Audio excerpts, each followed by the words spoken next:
ఓం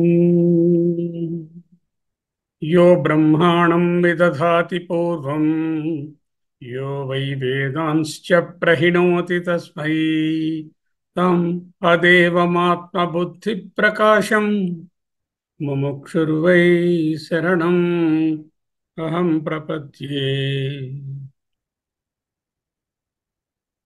యోऽन्तः ప్రవిశ్య మమ వాచమిమాం ప్రసుప్తాం సంజీవయతి అఖిలశక్తిధరः స్వధామ్నా అన్యాంశ్చ హస్తచరణశ్రవణత్వగాదీన్ ప్రాణాన్ నమో భగవతే పురుషాయ తుభ్యం. గిరామాహృదేవీం ద్రుహిణ ఆగమవిదో హరే పత్ని పద్మాం హరసహచరీ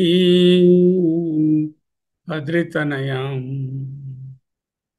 తురీయాకాపిత్వం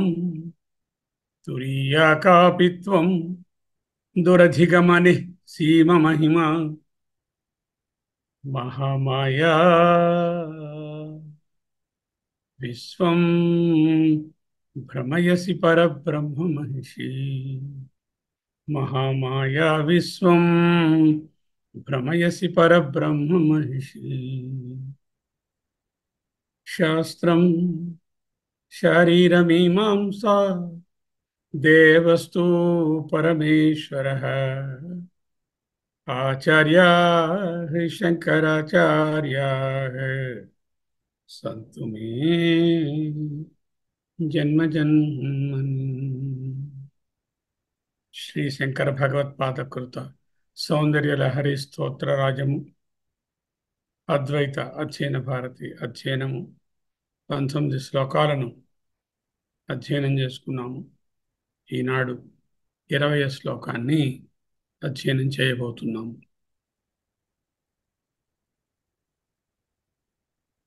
కిరంతీమంగేభ్యః కిరణనికురుంబామృతరసం హృది త్వామాధత్తే హిమకరశిలామూర్తిమివయః ససర్పాణాం దర్పం శమయతి శకుంతాధిపైవ జ్వరప్లుష్టాం దృష్ట్యా సుఖయతి సుధాధారతిరయా. కిరంతీ అంగేభ్యః కిరణ నికురుంబ అమృతరసం హృది త్వాం ఆధత్తే హిమకరశిలామూర్తిం ఇవ యః సహ సర్పాణాం దర్పం శమయతి శకుంతాధిపైవ జ్వరప్లుష్టాన్ దృష్ట్యా సుఖయతి సుధాధారశిరయా. మళ్ళీ ఒక అత్యున్నతమైనటువంటి ఉపాసనను అపరాశక్తిని విరాడు ఉపాసనగా సృష్టి మొత్తంగా సంభావిస్తూ ఉపాసన చేపిస్తున్నారు. అటువంటి ఉపాసన చేసిన వారికి ఫలము ఏమిటి అనేది కూడా చెప్తున్నారు. యహా ఎవరైతే సహా అతడు ఏం చేయాలి? హృది త్వాం ఆధత్తే హృది హృదయమునందు అంతర్ముఖుడై హృదయ గుహలో త్వాం నిన్ను ఆధత్తే ధరిస్తాడో. ధరించడం అంటే ఏమిటి? ప్రతిష్ఠించుకుంటాడు. నిన్ను తన హృదయంలో ప్రతిష్ఠించుకొని ఎవరు ఉపాసన చేస్తారు. ఎందుకు ఉపాసన అని తెలిసింది? త్వాం ఆధత్తే అంటున్నారు. యహ అనేవారు వేరుగా, త్వాం అనేటటువంటి దేవతాభావము వేరుగా ఉన్నది కాబట్టి, యత్కించిత్ భేదమున్నది కాబట్టి ఉపాసన అని తెలియవస్తుంది. త్వాం యహ ఆధత్తే హృది త్వాం యహ హృది ఆధత్తే సహా ఎలా ఆధత్తే ఏ విధముగా ధరించాలిట హిమకరశిలా మూర్తిమివ మూర్తిం ఇవ మూర్తి వలె పరబ్రహ్మస్వరూపమైనటువంటి ఆ పరాభట్టారిక మూర్తమా నామరూపములు కలిగినదా వ్యక్త బ్రహ్మమా కాదు కదా చేత మూర్తిం ఇవా మూర్తి వలె ఎటువంటి మూర్తిట మరి అమ్మ కదా చల్లటి హిమకర శిలామూర్తిమివయ హిమకరుడు చంద్రుడు హిమకర శిల చంద్రకాంత శిల చంద్రకాంత శిలా ప్రతిమలాగా అంటే అంత తెల్లగా స్వచ్ఛంగా అందంగా చల్లగా సాకారంగా నిన్ను ఇవ యహ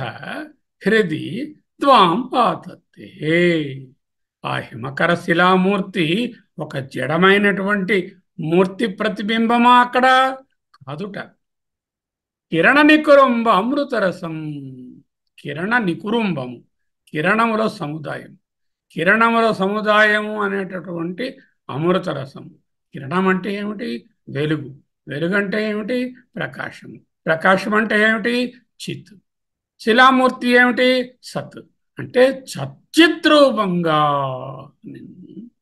ఆ కిరణ నికురుంబ అమృతరసం ఎక్కడి నుంచి జాలువారుతుంది ఎక్కడి నుంచి వ్యాపిస్తోంది అంగేభ్య నీ యొక్క అంగములైనటువంటి సర్వ సృష్టి నిందు కిరంతి వెదజల్లబడుతుంది వ్యాపించబడుతున్నటువంటి ఏ అమ్మా నీ చిత్శక్తి లేనటువంటిది ఈ సృష్టిలో నాకేది కనపడలేదమ్మా అటువంటి చిద్రూపాన్ని ఇదిగో ఈ ప్రతీకగా హిమకర శిలామూర్తిగా ఎవరైతే హృదిత్వం ఆతత్తే సహా అంతవరకు ఎలా ఉపాసన చేయాలి అన్నది చెప్పారు మిగతా రెండు పంక్తులలో ఏం చెప్తున్నారు మొదటి రెండు పంక్తులలో ఉపాసకుడు ఉపాస్యము ఉపాసకుడు ఎవరు యహ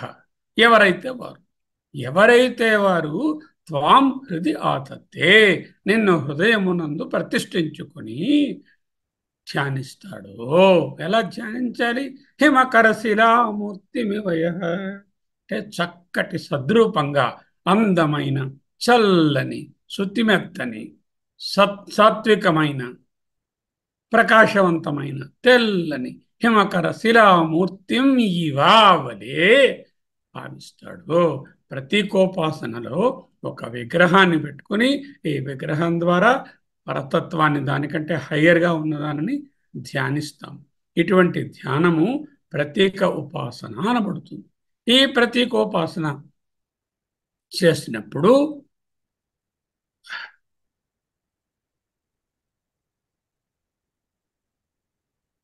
ఈ ప్రతీకోపాసనలో ఏమవుతుంది కిరణ నికురుంబామృతరసం కిరణ నికురుంబం కిరణముల యొక్క సముదాయం కిరణముల యొక్క వెలువ అంటే చిత్శక్తి యొక్క వెలువ చిత్శక్తి ఎక్కడ ఉన్నది కిరంతి వ్యాపించబడి ఉన్నది వెదజల్లబడి ఉన్నది వికిరంతి వికిరణాన్ని చదువుతాం కదా కిరంతి అన్న వికిరంతి అన్న ఒకటే అర్థం బాగా వ్యాపించి వెదజల్లబడి ఉంది ఎక్కడ అంగేభ్య నీ సర్వ అవయవములలో ఆ చిత్శక్తి అలా ప్రకాశిస్తుంది అమ్మ నిరాకార రూపము కదా శిలామూర్తి అని ప్రతీక పెట్టిన అంగములంటే ఏమిటవుతాయి ఈ సృష్టియే అవుతుంది మరి అటువంటి సృష్టి యందు వ్యాపించి ఉన్నటువంటి నీ చిత్శక్తిని శిలా ప్రతిమ అయినటువంటి ఈ చంద్రకాంత శిలల యొక్క ప్రతిమ వలె స్వచ్ఛంగా ఉన్నట్టుగా ఇవా వలే యహా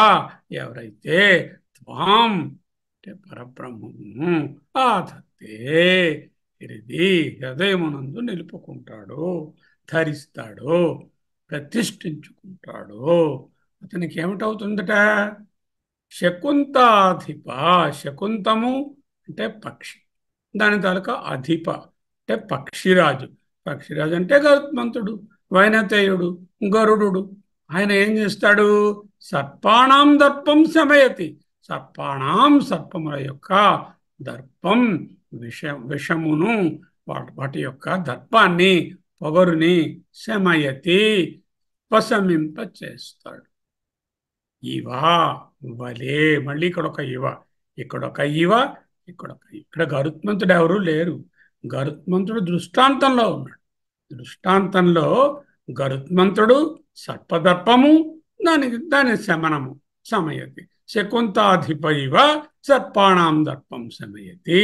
ఏ విధముగానైతే గరుత్మంతుడు అనేటటువంటి ఒక శక్తి సర్పముల యొక్క దర్పం అనేటటువంటి విషయాన్ని పరిహరిస్తుందో, అలాగే ఈ ఉపాసకుడు కూడా దృష్ట్యా సుఖయతి, తన యొక్క చల్లని దృష్టిల చేత. ఈ దృష్టి ఏమైంది? ఏది ఉపాసిస్తే అది అయిపోతారు కదా. ఆ శక్తి రూపాన్ని ఉపాసించారు. అందువలన ఆ చల్లని చూపు, ఆ సమత్వము, ఆ సామరస్యము, ఆ సమత, ఆ సర్వమానవ సమానత ఈయన దృష్టిలో వచ్చింది ఉపాసకుడికి. ఇప్పుడు సుఖయతి, అందరినీ ఆనందపరుస్తాడు. ఇంకొక ఉదాహరణ చేశారు. జ్వరప్లుష్టాన్ సుధాధారతిరయ. సుధా అమృతము, అమృతము యొక్క ధార, సుధాధార, ఓషధుల యొక్క ధార. శిర అంటే నాడి.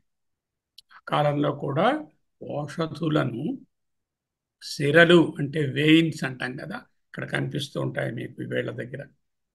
అటువంటి సిరల ద్వారా ఔషధాలను ఇచ్చేవారు అన్నమాట. అందుకే సుధాధార స్థిరయ జ్వరప్లుష్టాన్, జ్వరము చేత తొడుపబడినవాడు, అంటే జ్వరము చేత తప్తుడైనవాడు, అంటే సంసారం అనే జ్వరం చేత అత్యధికంగా బాధపడుతున్న వాడిని సుఖయతి, వాటి ద్వారా ఆ జ్వరాన్ని, ఆ సంసార తాపాన్ని ఉపశమనం కలిగించి ఆనందాన్ని కలిగిస్తాడు కదా. ఏమిటి ఫలితము? ఈ ఉపాసనా ఫలితం ఏమిటి? సర్వాత్మభావం, సమతాభావము, సర్వసమానత్వము.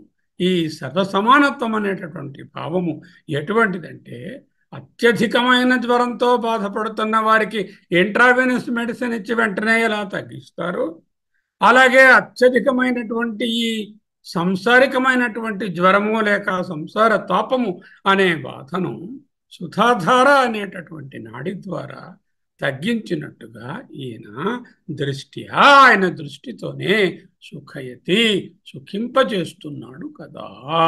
అంటే అందరినీ ఆనందపరుస్తున్నాడు కదా. అతను ఆనందపరచాలంటే ఏమవ్వాలి? వద్దు, ఆయన ఆనందమయుడు అవ్వాలి. నేను ఇంకొకరిని ఆనందపరచాలి అంటే నేను ఆనందమయుడు అవ్వాలి. నేను ఇంకొకరికి ఏదైనా డొనేషన్ ఇవ్వాలి అంటే ముందు నా దగ్గర ఉండాలి. అది ఏది నా దగ్గర ఉంటే అది ఇవ్వగలను కదా. సుఖయతి అంటే సుఖింపజేస్తున్నాడు, అంటే సుఖరూపంగా ఆయనే ఉంటున్నాడు అనే అర్థాన్ని సాధించాలి. చూసారా ఎంత అంతమైనటువంటి శ్లోకము. మరొక్కసారి చదువుతాను చూడండి. కిరంతి అంగేభ్యః కిరణ నికురుంబ అమృతరసం హృది త్వాం ఆధత్తే హిమకరశిలా మూర్తిం ఇవ యః సహ సర్పాణాం దర్పం శమయతి శకుంతాధిపైవ జ్వరప్లుష్టాన్ దృష్ట్యా సుఖయతి సుధా ధారశిరయ. సుధా, సుధా అనేది ధార, సుధాధార, లేకపోతే సుధా ప్లస్ ఆధార అని కూడా తీసుకోవచ్చు. సుధా ఆధార అంటే అమృతానికి ఆధార. సుధా ఆధార శిరయ అది సుధాధార అవుతుంది, లేకపోతే సుధా ధార శిరయ అంటూ కూడా స్ప్లిట్ చేసుకోవచ్చు. సుఖయతి సుధాధార శిరయ. కిరంతి మంగేభ్యః కిరణ నికురుమృతరసం హృది త్వామాధత్తే హిమకరశిలా ముక్తిమివ యః సర్పాణాం దర్పం శమయతి శకుంతాధిపైవ జ్వరప్లుష్టాన్ దృష్ట్యా సుఖయతి సుధాధారశిరయ.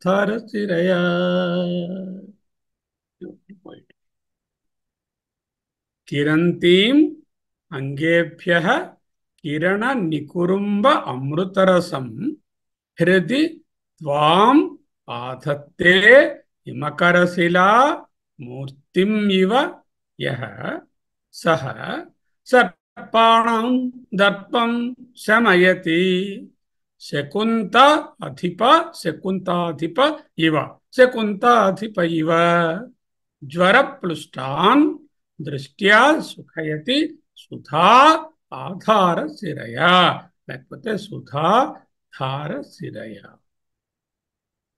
ఇది పదచ్ఛేదం. జనని దండాన్వయం రాసుకుంటే, వాక్యంగా పెట్టుకుంటే, ముందు ఏదైనా అర్థం చేసుకోవాలి అంటే ఒక శ్లోకాన్ని ముందు పదాలను తెలుసుకోవాలి, పదాల క్రమాన్ని ఆర్డర్లో పెట్టుకోవాలి. దానిని పదచ్ఛేదము అంటారు. ఆ పదచ్ఛేదాన్ని ఉపయోగించుకుని సెంటెన్సెస్ కన్స్ట్రక్ట్ చేసుకోవాలి. ఆ సెంటెన్సెస్కి సబ్జెక్ట్ ఏదో పట్టుకోవాలి, ఆ సబ్జెక్టుకి ఏం చెప్తున్నారో పట్టుకోవాలి, ఇతర విశేషణాలు పట్టుకోవాలి. ఇప్పుడు ఆ శ్లోకం అర్థం. ఇది పద్ధతి ఏదైనా చదివేటటువంటి. జనని సంబోధన మనం పెట్టుకున్నాం. ప్రతి దాంట్లో అమ్మా, జనని, తల్లి అంటాం. ఎందుకంటే ఆమెను ఉద్దేశించి వ్రాయబడినదే కదా. కిరంతీం అంగేభ్య కిరణ నికురుమామృతరసం. ఏ కిరణములైతే అమృతరసముల సహస్రముల సహస్రాలుగా వేల కొలది, లక్షల కొలది, కోట్ల కొలది వెదజల్లబడుతున్నాయో, అంగేభ్య నీ యొక్క సర్వావయవముల నుండి, అంటే సృష్టి అంతా, అటువంటి త్వాం నిన్ను హిమకరశిలామూర్తిమివ చంద్రకాంతశిలతో చెక్కినటువంటి అందమైన పాలరాతి ప్రతిమ వలె ప్రతీకోపాసన చేసి ఎవడైతే హృది ఆధత్తే హృదయమునందు ధరిస్తాడో సహా అతడు సర్పాణం దర్పం శమయతి శకుంతాధిపైవ సహ శకుంతాధిపైవ సర్పాణం దర్పం శమయతి. ఆ గరుత్మంతుడు ఏ విధముగా పాముల యొక్క విషానికి విరుగుడుగా ఉంటూ పాము విషము నుండి భయం లేకుండా చేస్తాడు, అలాగే ఈ సాధకుడు కూడా దృష్ట్యా సుఖయతి. ఎటువంటి దృష్టి? జ్వరప్లుష్టాన్ సుధాధార శిరయా దృష్ట్యా సుఖయతి. ఒక లెవెల్ అండర్స్టాండింగ్ వచ్చి ఉంటుంది. ఒక్కొక్క పదానికి మళ్ళీ చూపిస్తున్నాను. హోదేవి అంగేభ్య ప్లూరల్ అంగము, అంగేభ్య అంగే అంటే అంగముల నుండి, అంగముల యందు, అంగముల యందు అంటే అంగేభ్య అంటే అంగముల యందు, అంగే అంగేభ్య పాదములు మొదలైన శరీర అవయవముల నుండి, అంగేభ్య ఏమిటి వస్తుందట? పాదాల నుంచి, నీ శరీరం నుంచి, చేతుల నుంచి. పాదాలు చేతులు ఏమిటి? ఇది రూపమా? ఏమి శక్తి రూపం అంటే సృష్టి రూపమే. సకల జగత్ సృష్టిని, చరాచర ప్రపంచాన్ని ఒక్క చోట మూర్తిగా రాసిపోసి నిలబెడితే అదే అమ్మ. దాని మొత్తం అంతా కూడా కిరణముల యొక్క, అంటే కాంతి కిరణముల యొక్క, చిత్ శక్తి యొక్క నికురుంబ సముదాయముల నుండి పుట్టిన అమృతరసం, ఆనందరసాన్ని. చిత్తే ఆనందం, ఆనందమే అమృతం. అటువంటి అమృతరసాన్ని కిరంతి వెదజల్లుతున్న దానవై, అంటే నీ చిత్శక్తిని సర్వత్రా నింపివేసిన దానవై అన్నట్టుగా, త్వాం నిన్ను ఏ సాధకుడు హిమకరశిల, హిమకరుడు చంద్రుడు, హిమకరశిల చంద్రకాంతశిల అంటే మార్బుల్ అంటాం కదా, పాలరాయి, పాలరాతి బొమ్మలాగా నిర్మించబడినటువంటి మూర్తివా ప్రతిమనువులే. ఈ సృష్టినంతా ఒక్క పాలరాతి ప్రతిమ చేశామనుకోండి, ఆ ప్రతిమ ఎంత అందంగా ఉంటుంది. ఆ పాలరాతి ప్రతిమ జడముగా కాకుండా, ఒక ప్రతిభగా కాకుండా చిత్శక్తిని కూడా, చైతన్యాన్ని కలిగి ఉందనుకోండి, అప్పుడేమవుతుంది? ఏమవుతుంది? సృష్టి అవుతుంది. అదే అమ్మ. అంటే సత్యద్రూపమైనటువంటి నిన్ను ఎవరు ధ్యానిస్తారో, తనువు లేనటువంటి నిన్ను తనువు గలదాని వలె ఏ తనయుడు నిన్ను ధ్యానిస్తాడు? శరీరము లేనటువంటి నిన్ను, అవ్యక్త రూపమైనటువంటి నీ సత్శక్తిని ఎవరైతే సాకార రూపంగా నీ బిడ్డగా ధ్యానం చేస్తాడు, హృది హృదయమునందు ఆధత్తే ధరిస్తున్నాడో, ఒక్కొక్క దాంట్లో ఒక్కొక్క మాట వాడతారు. సైం చింతయతి యః అంటారు, ఇంకో చోట ఆధత్తే అంటారు, ఇంకో చోట నమస్కారం అంటారు. ఈ విధంగా నేను చెప్పినా కూడా హృదయమునందు ధ్యానమే ధరించడం అంటే హృదయమునందు ఉపాసిస్తున్నాడు. మామూలు ఉపాసన కాదు, తీవ్రమైనటువంటి విరాడోపాసన. ఎందుకు? సర్వ సృష్టిని సచ్చిద్రూపంగా ఈయన ఉపాసన చేస్తున్నాడు. అట్ కానీ త్వాం ఆసక్తే అనే చిన్న యత్కించిత్ భేదభావం, ద్వైభావము ఉపాసనని సూచిస్తోంది. ఆ త్వం అనే మాట లేకుండా ఉంటే, ఆ నీవే నేను అనే భావం ఉంటే జ్ఞానమే అయిపోతుంది. అందుకే ఉపాసన అని చెప్తుంది. సహా అట్టి సాధకుడు సర్పాణం, ప్లూరల్ మళ్ళీ, పాముల యొక్క, సర్పాణం పాముల యొక్క దర్పం, సర్పానికి ఉన్న దర్పమంతా ఏమిటి? దాని దర్పమంతా దాని విషమే కదా. ఆ పొగరును, విషాన్ని శకుంత అధిప ఇవ, శకుంతము అంటే బర్డ్, వాటికి అధిప అంటే భూప రాజు, పక్షిరాజు. ఇవ అంటే మళ్ళీ వలే. ఇక్కడ పక్షిరాజుని తీసుకొచ్చి బొమ్మ వేసి ఆయన ఏదో పాములను పట్టుకున్నట్టుగా ఒక నాగాస్త్రము, ఆ నాగాస్త్రం వేస్తే దానికి ఆపోజిట్గా గరుడాస్త్రం వేశారండి. ఈ నాగాస్త్రాన్ని గరుడాస్త్రంతో ఖండించారు. అవన్నీ ప్రతీకలు, సింబాలిజమ్సే తప్ప అక్కడ నాగాస్త్రం అని ఒక పాము రావడము, గరుత్మంతుడని ఇంకొక అస్త్రం వచ్చి ఆ పామును పట్టుకుని ఎగిరిపోవడము ఉండవు కదా. ఆ సింబాలిజాన్ని బట్టి ఏమిటి గ్రహించాలి? ఆ సర్పరాజు అయినటువంటి, ఆ పక్షిరాజు అయినటువంటి గరుత్మంతుడు అమిత పరాక్రమశాలి. ఆయన ఎటువంటి విషయాన్నైనా అవలీలగా దాటేస్తాడు. ఎందుకు? అమృత బాండాన్నే తీసుకుని వచ్చినటువంటి వాడు కదా పురాణాలలో. అటువంటి వాడికి పాము విషయం ఒక పెద్ద వింతయా అన్నట్టుగా క్షమయతి, శాంతింపజేస్తున్నాడు, శాంతిని పొందిస్తాడు, ఉపశాంతిని పొందిస్తాడు. ఉపశమయతి అంటే ఉపశాంతిని పొందిస్తాడు. ఇక్కడ పాముల విషయం అంటే ఏ విషయం? మనలోనున్నటువంటి ఈ త్రిగుణములే మన విషములు. ఈ రాగద్వేషాదులనే ఈ అరిషడ్ వర్గాలే విషములు.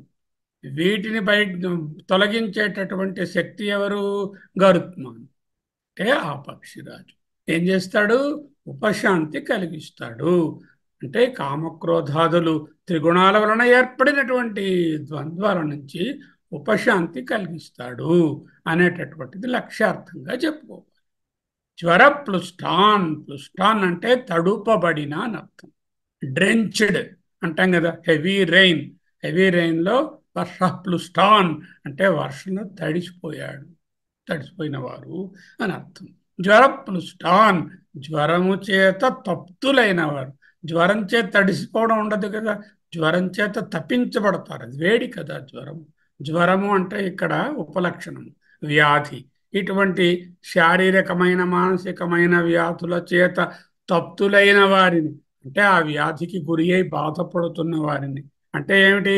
సంసార జ్వరము చేత సంసార తాపోపశమనాన్ని కోరుకుంటున్నారు. సంసార తాపము ఎంత దిడిగా ఉంటుందో.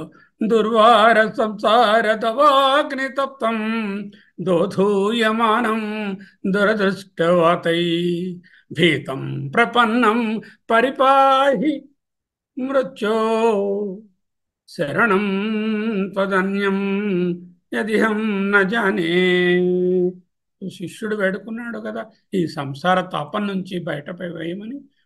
అటువంటి జ్వరపుష్టాన్ సంసారం అనే తాపాన్ని పొందుతున్న వారిని సుధా ఆధార, అమృతమునకు ఆధారభూతమైన, అమృతమనగా ఔషధి. ఆ జ్వరానికి ఔషధి ఇది. ఈ ఈ సంసార జ్వరానికి ఔషధి ఏది? అమృతత్వము. సంసార జ్వరము అన్న అమృతత్వము, ఆ అమృతత్వమును తప్పించేది అమృతత్వము. ఏ అమృతత్వం అయి ఉంటుంది? ఇది ఆపేక్షిక అమృతత్వము. ఆత్యంతిక అమృతత్వము కేవలము కదా, కైవల్యము కదా. అది నిర్గుణ పరబ్రహ్మమును తెలుసుకోవడం కదా. అంచేత సుధా ఆధార, అమృతమునకు ఆధారభూతమైన మృతమైనటువంటి ఈ జగత్తులో జనన మరణాలతో కొట్టుబడుతున్నటువంటి ఈ మర్చునికి, అంటే మృతి చెందుతున్న వానికి అమృతమా అన్నట్టుగా శిరయా, అమృతాన్ని స్రవించే నాడి వంటి.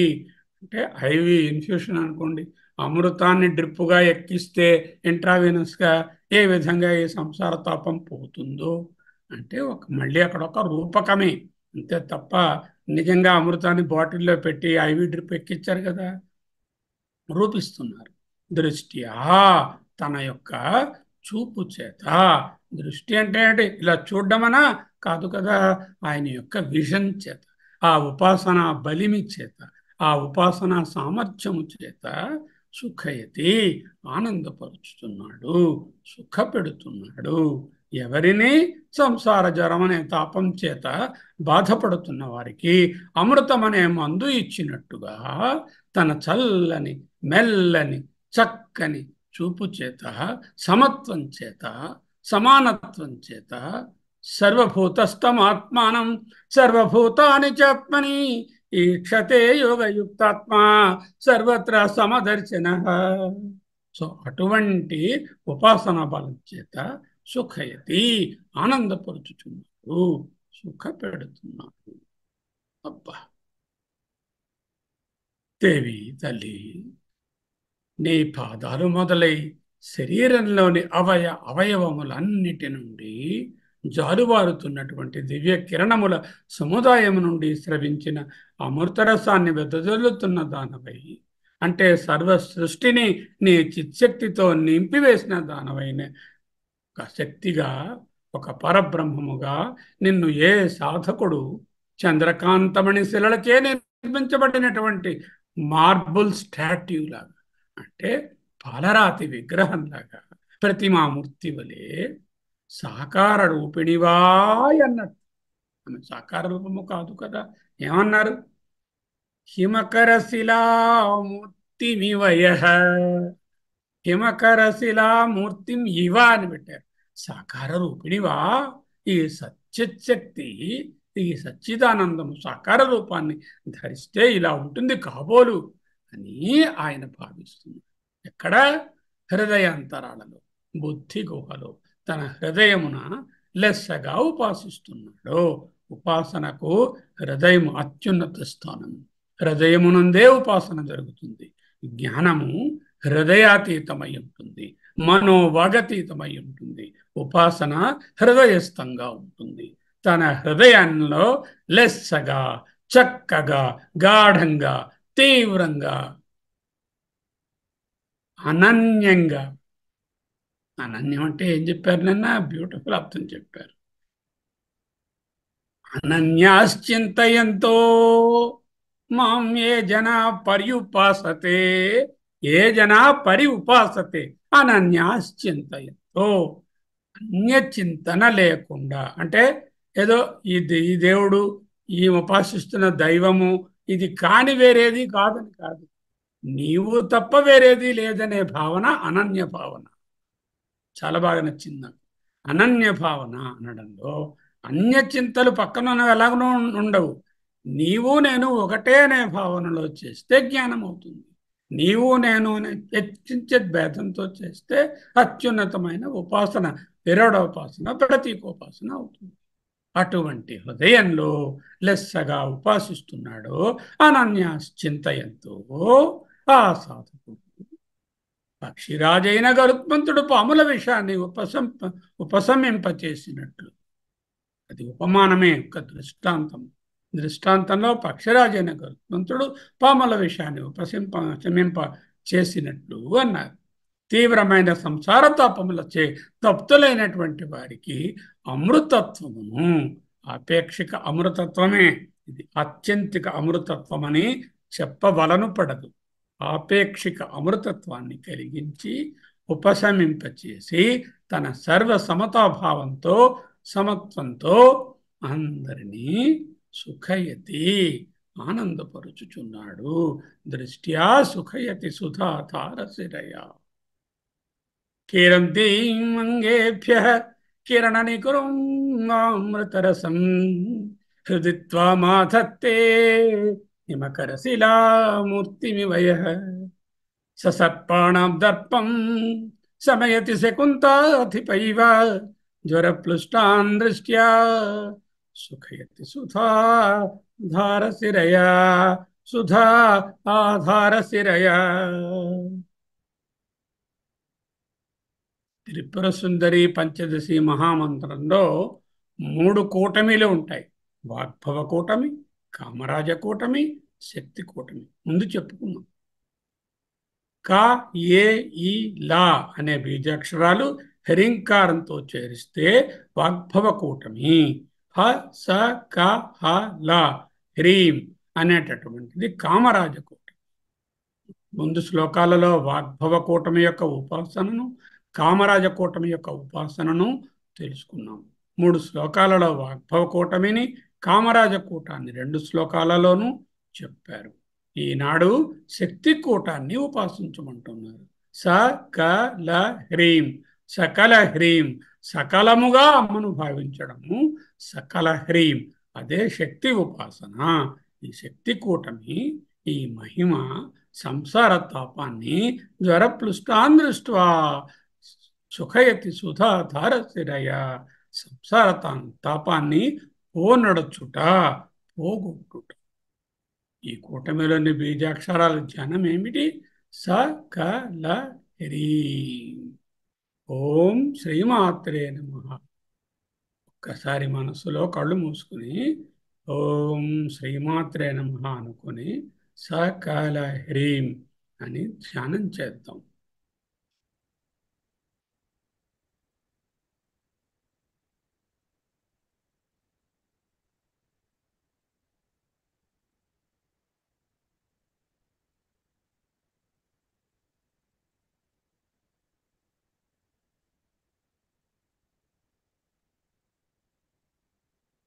సకల హ్రీం, సకల హ్రీం, సకల హ్రీం, సకల హ్రీం, సకల హ్రీం, సకల హ్రీం, సకల హ్రీం. కిరణ నికురుమృతరసం కిరంతీమంగేభ్యః. కిరణ నికురుంబము. నికురుంబము అంటే సముదాయము, గుంపు, కలెక్షన్. కిరణ నికురుంబము, కిరణముల సముదాయం, కిరణముల వెల్లువ. కిరణ నికురుంబ అమృతరసం, కిరణముల వెల్లువ అనేటటువంటి అమృతరస ప్రవాహం, ఝరి. అంటే ఎక్కడి నుంచి వచ్చింది ఆ అమృతపు ధార? అమృతపు ఝరి ఎక్కడి నుంచి జాలువారుతుంది? అమృతపు ఝరి అంటే ఏమిటి? వెలుగు అని చెప్తున్నారు కదా క్రిస్టల్ క్లియర్గా. కిరణ నికురుంబం అంటున్నారు. కిరణం అంటే వెలుగు, వెలుగంటే ప్రకాశము. ఈ ప్రకాశం అంటే చిత్. అంటే ఆ చిత్ లేనిది ఎక్కడ? అంతటా ఉంది, ఎక్కడ లేదు అని ప్రశ్నించుకోవాలి. అంటే సర్వవ్యాపకమైనటువంటి చిత్ శక్తి రూపంగా, చిదానంద రూపంగా, కిరణామృత రసంగా. కిరణము అంటే చిత్, అమృతం అంటే ఆనందం అనుకుంటే చిదానంద రూపంగా చూస్తున్నారు అంటున్నారు. కిరంతీం అంటే వెదజల్ల పడుతోంది, నీచే వెదజల్ల పడుతోంది. ఏమిటి వెదజల్ల పడుతోంది? కిరంతీం. కిరంతీం నికురుంబ అమృతరసం. కిరణ నికురుంబం కిరంతి. కిరణ నికురుంబం అంటే ఆ చిత్శక్తి వెదజల్లబడుతోంది, వ్యాపించబడుతోంది. దేనిని నింపుతోంది? దేనిని నింపలేదు, అంతటిని నింపుతుంది. సూర్యకాంతి వేటిని ప్రకాశింపజేస్తోంది, వేటిని ప్రకాశింప చేయలేదు అనే క్వశ్చన్ లాగా సర్వాన్ని నింపుతుంది. కిరణ నికురుంబం కిరంతీం. వేర్? అంగే, నీ శరీరములోని అన్ని అంగాంగాల నుంచి, అన్ని అవయవాల నుంచి. అంటే ఆ సృష్టి మొత్తం అంతా అని అర్థం. అమ్మ శరీరము వేరే ఉండదు కదా. అమ్మ శరీరంతో ఉండేటటువంటి ఒక రూపము కాదు కదా, సృష్టియే ఆమె రూపం. అంగేభ్య అవయముల నుండి సకల సృష్టియే అమ్మ అంగములు. లక్ష్యార్థం అంటే ఏమిటి? అమ్మ యొక్క సకల సృష్టి ఆమె యొక్క కరుణారస ప్లావితమైన చిత్ శక్తియే. కరుణారసామృత ప్లావిత చిత్ అని రాసుకో. ఆ కరుణారసమే చిత్. మనలోనున్న చైతన్యం ఆమె కరుణ కదా. అందుకరుణ ఈ చైతన్యం లేకపోతే మనం ఎందుకైనా పనికొస్తామా? ఈ టేబుల్లో అయిపోతాం కదా. చేత కరుణ రసామృత ప్లావినం అంటే చిచ్చక్తి అనే లక్ష్యార్థాన్ని సాధించాలి. ఇదే 10వ శ్లోకంలో సుధాధారసారై చరణయుగలాంతర్విగలితై ప్రపంచం సించంతి పునరపి రసం నాయమహసః అవాప్య స్వం భూమిం భుజగనిభమచ్యుష్టవలయం స్వమాత్మానం కృత్వా స్వవిషికులకుండే కుహరిణి అంటూ సుధాధారాసారై చరణయుగలాంతర్విగలితై. సుధాధార సార నీ యుగళము నుండి అంతర్మధ్య నుండి విగలితై జాలువారుతున్నది. జాలువారు ఏం చేస్తోంది? ప్రపంచం సించంతి, ప్రపంచాన్నంతా తడుపుతోంది. పునరపి రసం నాయమహసః మళ్ళీ ఆ ఆరిజిన్ ఏదుందో అక్కడకు మళ్ళీ వెళుతుంది అంటూ అక్కడ నేర్చుకుంది. సుధాధారాసారై చరణయుగళాంతర్విగలితై ప్రపంచం సించంతి పునరపి రసం నాయమహసః అవాప్య స్వం భూమిం భుజగనిభమచ్యుష్టవలయం స్వమాత్మానం కృత్వా స్వపిషికులకుండే కుహరిణి అంటూ ఆ కుండలిని శక్తిగా అక్కడ కొల్చుకున్నాము. ఇక్కడ ఎలా సేవించుకుంటున్నాము, ఎలా ఉపాసించుకుంటున్నాము? కిరంతి మంగేభ్య కిరణ నికురంబమృతరసం హృదిత్వమాధత్తే హిమకరశిలామూర్తిమివయ. వ్యక్తరూపమైన సకల ప్రపంచమే అమ్మ. అంత ఆ చిన్మయమే, ఆ అమృతమయమే. ఈ అమృత కిరణములు ఒకటా రెండా?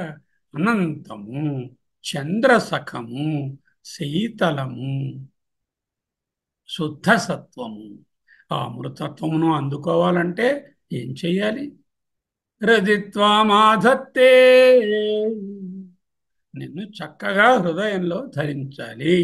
ఎలాగా? హిమకరశిలామూర్తిమివయ కిరంతి మంగేభ్య కిరణ నికురుమృతరసం హృదిత్వమాధత్తే హిమకరశిలామూర్తిమివయ. ఆ విధమైన ఉపాసన చేస్తే ఏమవుతుంది? అదే ఇప్పుడు చెప్తున్నా. హిమకరశిలామూర్తిమివయ. హిమకరుడు, హిమము చల్లదనం. హిమకరుడు అంటే చల్లదనాన్ని కలిగించేవాడు. అంటే చంద్రుడు. హిమకరశిల చంద్రకాంత శిల, పాలరాయి, మార్బల్. హిమకరశిలామూర్తి చంద్రకాంత శిల ప్రతిమ. హిమకరశిలామూర్తిమి ఇవ, మూర్తిమివ అంటే చంద్రకాంత శిలా ప్రతిమ వల్లే. ఆమెమే ప్రతిమ కాదు, అందున జడమైనటువంటి ఒక మార్బుల్ స్టోన్, అంతకంటే కాదు.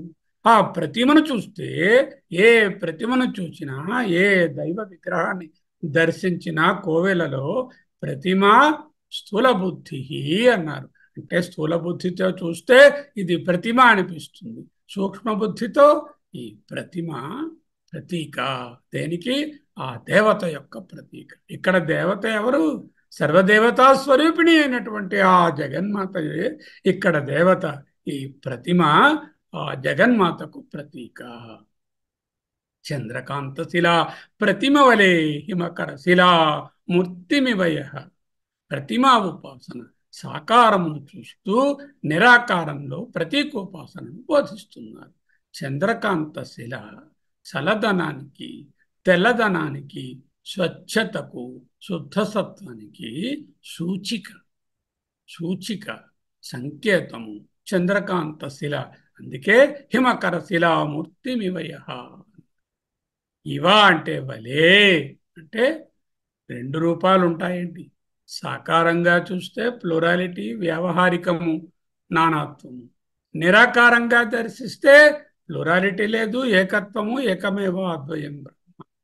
అంటే సాకారంగా ఇక్కడ ఉపాసన చేస్తున్నాం కాబట్టి సృష్టి అంతా మల్టిపుల్గా ఉంది కాబట్టి ఈ నానాత్వం అంతా ఒక్కటే నీ స్వరూపమే, నీ చిత్శక్తియే, నీ సత్యశక్తియే అంటూ ఉపాసన చేస్తుంది. హృది త్వాం మాధత్తే, హృది త్వామాధత్తే, త్వాం హృది ఆధత్తే, త్వాం నిన్ను హృదయమునందు ఆధత్తే అంటే ధరిస్తాడు. ధారణము, ధారణం అంటే గాఢమైన ఉపాసనలో కూడా ఎత్తించే ద్వైతమస్తి. త్వాం అంటున్నారు కదా, అందువల్ల హృది ఆధత్తే హృదయమునందు ధరించి ధ్యానించుట అంటే హృదయమునందు ప్రతిష్ఠించుకునుట. చెప్తాం కదా, దేవాలయాలలో విగ్రహాన్ని ప్రతిష్ఠ చేశారు అంటారు.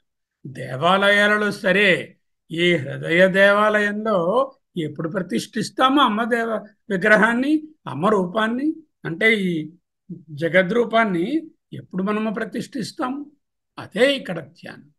ఇది ఆధత్తే అంతర్ముఖుడై హృదయంలో శక్తి స్వరూపాన్ని ప్రతిష్ఠించుకోవాలి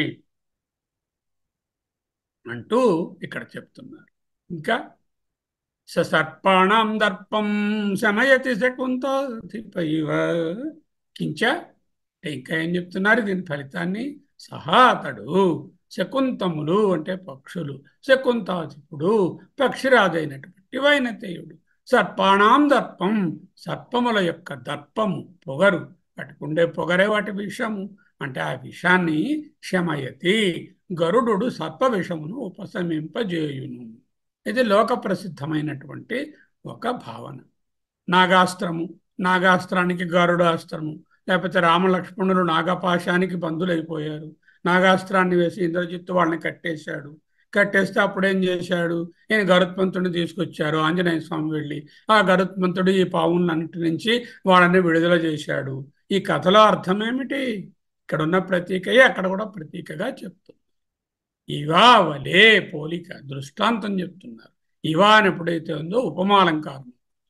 ఉపమాలంకార దృష్టాంతం ఏమిటి? గరుడు విషము ఉపశమనం.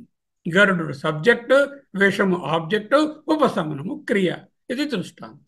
దాష్టాంతికంలో ఏమిటి? గరుడు ప్లేస్లో ఉపాసకుడు ఉన్నాడు. విషం అంటే ప్రాపంచ విషయములే విషము కదా అన్నారు కదా ఆయన. కృష్ణ సర్ప విషాదపి అంటారు. ఈ విషయములు కృష్ణ సర్ప విషము అంటే నల్ల త్రాచుపాము విషము కంటే డేంజర్రా అని వివేక చూడమణిలో చెప్పారు కదా. ప్రాపంచిక విషయాలే విషము. విషం నిహంతి భోక్తారం ద్రష్టారం చక్షుషి. విషము ఒంటికి ఎక్కితేనే డేంజర్ అయ్యి ప్రాణాన్ని తీస్తుంది. ఈ విషయాలు చూస్తే చాలు నాశనం చేసేస్తాయి. విషం నిహంతి భోక్తారం విషయా ద్రష్టారం చక్షుషాస్యపి. గరుడు విషము ఉపశమనము దృష్టాంతం, ఉపమాలంకారం. దాష్టాంతికము ఉపాసకుడు గరుడుతో సమానం. ప్రాపంచక విషయాలు విషంతో పోల్చబడ్డాయి. ఉపశమనము రెండిటికి సమానమే. అంటే ఈ ఉపాసకుడు ఏం చేస్తాడు? ప్రాపంచిక విషయోపశమనాన్ని కలిగిస్తాడు. అంటే ఈ దుర్వారమైనటువంటి విషయ సంబంధమైన ఏ నెగటివిటీస్ ఉన్నాయో వాటన్నిటికీ ఉపాసన చక్కటి విరుగుడు. జ్వర ప్లుష్టాన్ దృష్ట్యా సుఖయతి సుధాధర స్థిరయ.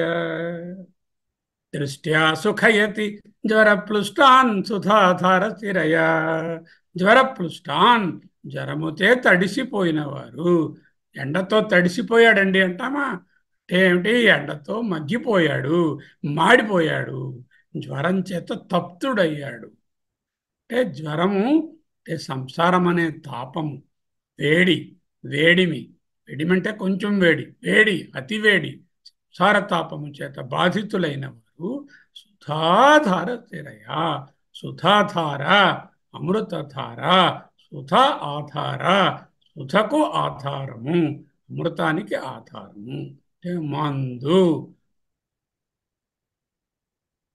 ఔషధము, భేషజము, భిషక్ అంటే వైద్యుడు. భేషజము అంటే ఔషధము. తెలుగులో భేషజం ఉందంటారు, అది కాదు ఇక్కడ. భేషజం అంటే షో అనే అర్థంలో చెప్తారు. భిషక్. ఔషధ ప్రయోగం సుధా ఆధార దృష్ట్యా సుఖయతి. ఏమి దృష్టి? సర్వసమత్వ దృష్టిచే ఆనందాన్ని ఉంచడం. ఎవరిని చూచినా ఒకే భావము కలుగుట. అంటే అన్ని నీవనుచునంతరంగమును తినగాను వెదకి తెరిసికొంటినయ్య నిన్నెగాని మదిని ఎన్నజాలనురులా అనేటటువంటి సమత్వ దృష్టితో అందరికీ సుఖయతి దృష్ట్యా. జ్వరము, ఔషధము, సుఖము, ఈ మూడు రూపింపబడినటువంటి వస్తువులు. దేని చేత ఏ రూపకానికి ఏది ఆలంబనము? సంసారము, సమత్వము, ఆనందం. జ్వరమును సంసారాన్ని జ్వరంగా రూపించారు, సమత్వాన్ని ఔషధంగా రూపించారు, ఆనందాన్ని సుఖంగా రూపించారు. అంటే రూపక అలంకారము. ముందు చెప్పినటువంటిది సర్పాణం దర్పం శమయతి శకుంతాధిపైవ అంటే ఒక ఉపమాలంకారంతో పోల్చారు. ఇక్కడ ఒక రూపకము చేసి సంసారం అనే జ్వరం నుంచి సమత్వం అనే ఔషధాన్ని పంచిపెట్టి అందరికీ ఆనందం అనే సుఖాన్ని ఇస్తున్నారు. అంటే రూపింపచేశారు, రూపకాలంకారం వాడారు. జ్వరప్లుష్టాన్ దృష్ట్యా సుఖయతి సుధా స్థిరయ. కన్నా ఏం చెప్తారండి? భైరవ యామళం అనే గ్రంథంలో చంద్రజ్ఞాన విద్య అని ఉన్నది. అందులో ఇలా రాసి ఉంది: సదాశివేన సంపృక్త. సదాశివునితో చేరి ఉన్నా, కూడి ఉన్నా, ఒకటై ఉన్నా. సంపృక్త అంటే వాగర్థ వివ సంపృక్తౌ అన్నారుగా ఆయన. అంటే అక్కడ బహువచనంగా ద్వివచనంగా సంపృక్త ఉన్నారు. సదాశివేన సంపృక్త తత్వాతీత మహేశ్వరి. సదాశివునితో చేరి ఉంటే మహేశ్వరి ఏమవుతుంది? ఈశ్వరి ఏమవుతుంది? మహేశ్వరి అవుతుంది. మహేశ్వరి అంటే పరబ్రహ్మం అవుతుంది. అది తత్వాతీతమే కదా. ఈ కనబడుతున్న ఏ తత్వాలకు అందనటువంటి అతీతమైనటువంటి స్థితి. సదాశివేన సంపృక్త తత్వాతీత మహేశ్వరి. అది ఎటువంటిదిట? రూపము లేదు, ఒట్టి ప్రకాశమే. కిరంతి మంగేభ్య కిరణ నికురుంబామృతరసం జ్యోతిరూపా పరాకార. ఆకారమున కంటే పరము అంటే నిరాకార అని అర్థం. యశాహ దేవో దేహోద్భవ శివే. ఏదైతే శివుని దేహము నుంచి పుట్టినది అంటే ఆ పరబ్రహ్మము నుంచి ఉత్పన్నమైనటువంటి సృష్టిగా కొలుస్తున్నారు. కిరణాశ్చ, ఆ దేహము నుండి శివే అంటే శివాశివుల సంగమమైన స్థానము నుంచి కిరణాశ్చ కిరణములు సహస్రంచ అంటే 1000 అని చెప్పి. అబ్బాయి 1000 కాదండి, 2000. 2000 ఉంటాయండి. అబ్బాయి చలక్షకం. వేలలో ఏంటి, 1,00,000 కిరణాలండి. బే చాలే. కోటి అనుక్రోర్, కోటి. అర్బుదం ఇన్ఫైనైట్. చాలా నాకు ఎక్కువ సున్నాలు ఒకటి పక్కన పెడితే దాన్ని అద్భుతము అంటారు. ఏ తేషాం, ఏతే ఏవైతే తేషాం ఈ కిరణములు పరాసంఖ్యా నవిద్యతే. ఆ కిరణములు ఎన్ని అని ఎవరు చెప్పలేరు. అంటే ఇన్ఫైనైట్, చిత్శక్తి అనంతము, అప్రమేయము, అనూహ్యము, లెక్కలకు అందదు. సదాశివేన సంపృక్త తత్వాతీత మహేశ్వరి జ్యోతిరూపా పరాకార యస్యా దేహోద్భవా శివే. కిరణాశ్చ సహస్రంచ ద్విసహస్రంచ లక్షకం కోటిరర్బుదమేతేషాం పరాసంఖ్యా న విద్యతే. సంస్కృతంలో చాలా పెద్ద నెంబర్ని అర్బుదము అని చెప్తారు.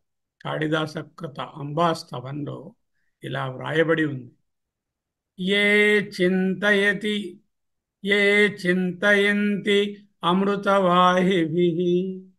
ఏ ఎవరైతే చింతయంతి అమృతవాహిభిః అంశుజాలై, అమృత వాహినిలాగా అంశుజాలై, అంశు అంటే కిరణములు, అంశుజాలై, అందుకే ఈ సూర్యుడిని అంశుమాన్ అంటారు. త్వష్ట మార్తాండ కౌంసుమాన్ అంటూ ఆదిత్య హృదయంలో అంశుమాన్. అంశు అంటే కిరణములు, జాలము, సమూహము, గుంపు, వెల్లువ. ఆ ప్లావ్యమాన, కిందకు పారి వచ్చి అన్నిటినీ తడిపేస్తున్నాయి. ఇక్కడే జ్వర పృష్టాన్ అన్నారు కదా. ఆ ప్లావ్యమాన భువనాం అమృతేశ్వరీం తాం త్వాం, త్వాం నిన్ను, భువనాం ఆప్లావ్యమానం అమృతేశ్వరీం తాం, ఎవరైతే అమృతవాహిభి అంశుజాలై చింతయంతి, చింతిస్తాడో అటువంటి వాడు, వాడు అటువంటి వారు లంఘయంతి, జంప్ చేసేస్తారు, దాటేస్తారు, నను కదా, ఆశ్చర్యం. లంఘయంతి నను మాతః, ఓ అమ్మా, త్వాం తే చింతయంతి, త్వాం చింతయంతి అమృతవాహిభిః అంశుజాలైః ఆప్లావ్యమాన భువనాం అమృతేశ్వరీం తే మాతః లంఘయంతి అలంఘనీయాం, దాటలేనిది కూడా దాటేస్తారు. అలంఘనీయాం లంఘయంతి, ఏదైతే దాటరానిది దుష్కరమైనటువంటి ఈ సంసార వారిధి ఉంది కదా, దీనిని కూడా ఒక్క ఉదుటిలో దాటేస్తారు. హనుమస్వామి వారు సముద్రాన్ని లంఘించారు అంటే ఏమిటి అర్థము?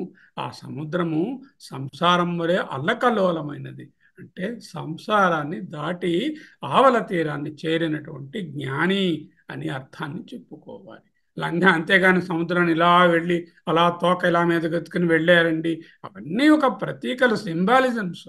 లంఘనీయం అలంఘనీయం లంఘయంతి, అలంఘనీయమైనటువంటి సంసార సముద్రాన్ని లంఘయంతి, దాటేస్తారు.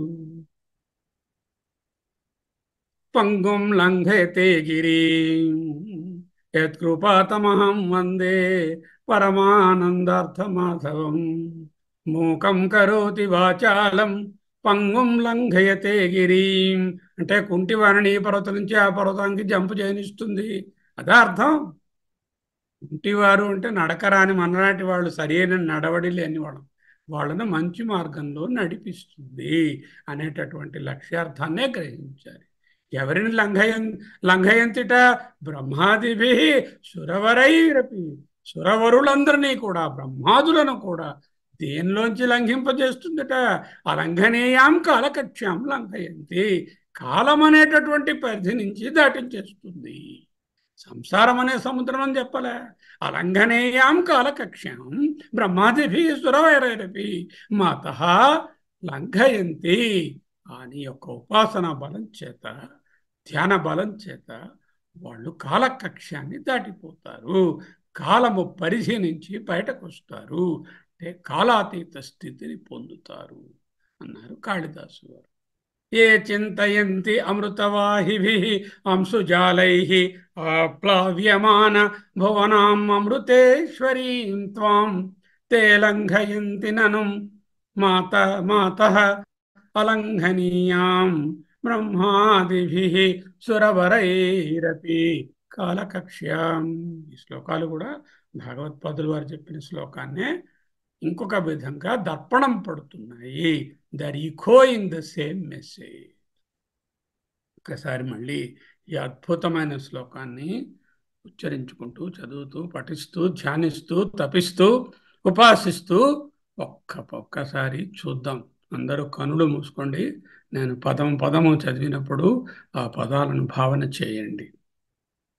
కిరంతే అంగేభ్యః కిరణ నికురుంబ అమృతరసం హృది త్వాం ఆధత్తే హిమకరశిలా మూర్తిం ఇవ యః సహ సర్పాణాం దర్పం శమయతి శకుంతాధిప ఇవ జ్వరప్లుష్టాన్ దృష్ట్యా సుఖయతి సుధా ఆధార శిరయ. किरन्तीमङ्गेभ्यः किरणनिकुरुम्बामृतरसं हृदि त्वामाधत्ते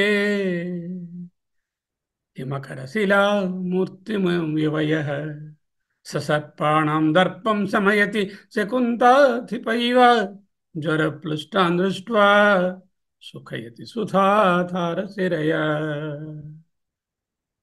చక్కటి భావన.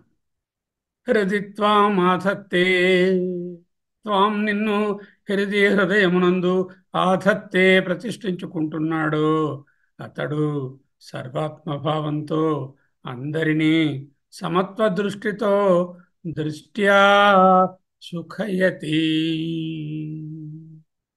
ఓం నమో బ్రహ్మాదిభ్యో బ్రహ్మ విద్యా సంప్రదాయ కర్తృభ్యో వంశ ఋషిభ్యో నమో గురుభ్యః సర్వోపప్లవరహిత ప్రజ్ఞానగణ ప్రత్యగర్థో బ్రహ్మైవాహమస్మి సోహమస్మి బ్రహ్మైవాహమస్మి సోహమస్మి బ్రహ్మైవాహమస్మి సోహమస్మి అహమస్మి అహమస్మి.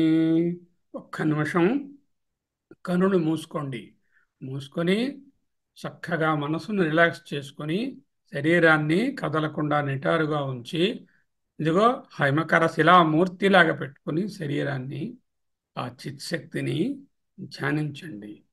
చిదోహం చిదోహం చిదోహం చిదానందరూపోహం